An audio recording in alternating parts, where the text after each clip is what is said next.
I'm Jeremy Wilson from Newton, Illinois. We farm down towards Olney, Illinois, farm around 1,200 acres. And as we look at demands that we have on our farm as we're working with service providers related around technology, there's two or three things that really shine out as important pieces that are critical for our success if you're going to be in the data analytic business as we are and using all of this data captured. You know, the first really being understanding the training aspect, and that all the people on that farm need to be trained.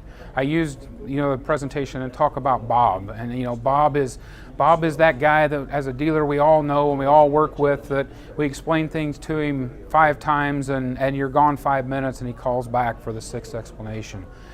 Bob has an important role in this farm. He works for that farmer and there's data that captures you're going to use in analytics, and taking that extra time to engage all operators, whether it's Bob or whether it's the owner, the sons, all of that, that's crucial for the success of the technology you've sold.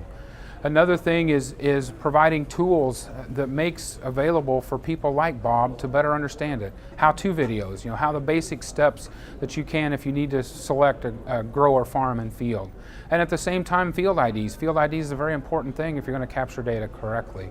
And those are probably 2 important things. The last but not least is getting these displays set up correctly. It's not just the first display or the last display you brought to the farm, having that grower, farm, and field structure correctly loaded. It's every display on that farm. Because Bob just probably is the guy that got the display that we didn't get that setup file loaded in, and anything he does till that gets updated has lesser value to us in the analytics process.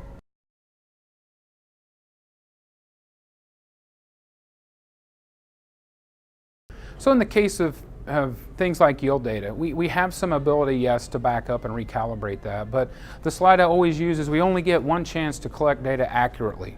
And if you're not doing that accurately and well calibrated, you might as well leave that data laying on the field.